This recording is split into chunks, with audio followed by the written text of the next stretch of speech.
Makikita ho natin sa ating latest na mga data, ang severe tropical storm Jenny ay halos patuloy yung paglakas at posible by tomorrow, ito ay maging isang ganap na typhoon category ng bagyo. Kapag sinabi yung typhoon category, ang katumbas ho nito ay halos mga signal number 4 ho, yung lakas niya. Samantala, ang huling lokasyon ng bagyong Jenny ay nasa 715 kilometers silangan ng Apari. Dito naman sa may lalawigan ng Cagayan. At ang kanyang lakas ngayon ay nasa 110 kilometers per hour malapit sa gitna at pagbugso na nasa 135 kilometers per hour. Ito ay kumikilos pahilagang kanluran sa bilis naman na 10 kilometers per hour. Patuloy pa rin ho yung pag-iral ng southwest monsoon o hanging habagat. Kaya bagamat nasa may silangang bahagi ang bagyong si Jenny, maaari pa rin magdala ang habagat ng mga pag-ulan, partikular na sa may kanlurang bahagi ho ng Luzon at ng Visayas.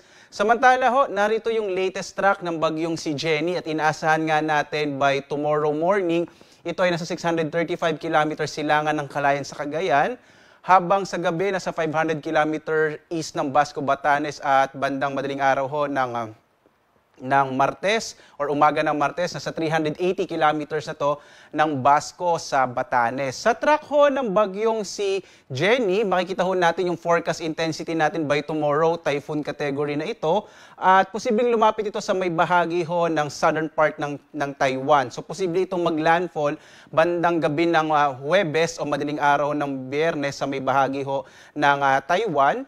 At posible po by madaling araw, by early morning ng Friday, nasa labas na ito ng Philippine Area of Responsibility.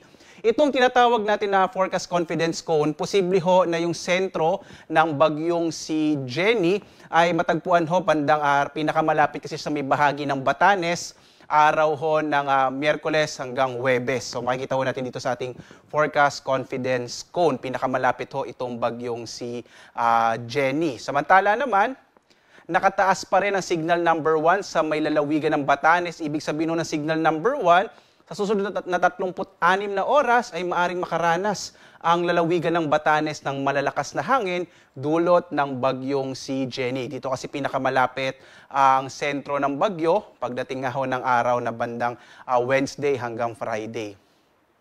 Samantala, narito po ang ating inaasahang mga pag-ulan dulot ng pinagsamang epekto ng bagyong Jenny at ng southwest monsoon o habagat. Makikita natin dulot ng bagyong Jenny, posible ho bukas ng gabi hanggang Martes ng gabi, may mga pag-ulan sa Batanes at sa Babuyan Island, kasama din yung Hilagat, silangang bahagi ng Cagayan at silangang bahagi ng Isabela. Habang dulot ng habagat ay may mga pag-ulan ho sa Occidental Mindoro, northern portion ng Palawan at western Visayas. Samantala, pagdating ng araw ho ng Martes ho ng gabi, posibleng maging maulan ho sa Batanes dulot ng bagyong si Jenny, habang may mga pag-ulan naman dulot ng habagat sa Occidental Mindoro, northern portion ng Palawan, mga lalawigan ho ng Bataan at Zambales, dulot ho yan ng hanging habagat na pinalalakas ng bagyong si Jenny. Samantala, patuloy tayong nagpapaalala ho dito sa Pag-asa, posible yung mga biglang pagbaha at pagguho ng lupa, lalo na ho doon sa mga lugar kung saan nagkakaroon ho ng malalakas na mga pag-ulan. Samantala naman, posible ho ang mga bugso ng hangin, partikular na ho ngayong gabi hanggang bukas sa malaking bahagi ng Mimaropa, sa Western Visayas at Bicol Region, habang sa Martes, posible makaranas sa mga pagbugso ng hangin sa Kamaynilaan, Calabarzon, Mimaropa, Bicol Region at Western Visayas. Dulot ho yan ng pinalakas na habagat ni Jenny. Wala pa ho tayong nakataas na gale warning as of 11 p.m. pero posible ho bukas magkaroon tayo ng gale warning. Itong bahagi ho ng extreme northern Luzon makararanas ng katamtaman hanggang sa maalon na karagatan dahil nga sa may papalapit ho tayong bagyo sa bahagi ito nating bansa. Patuloy pa rin ho tayong nagpapaalala dito sa Pag-asa na maging updated ho, lalo na sa mga tropical cyclone bulletins na pinalabas ho natin at mga weather advisories, lalo na ho tungkol sa habagat.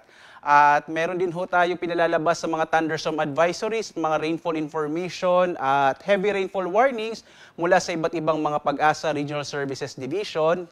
Nilalabas po natin yan sa pamamagitan ng ating iba't ibang mga social media platforms, gaya ng dito po sa X, sa Facebook, sa YouTube at sa ating website pag-asa.dosc.gov.ph.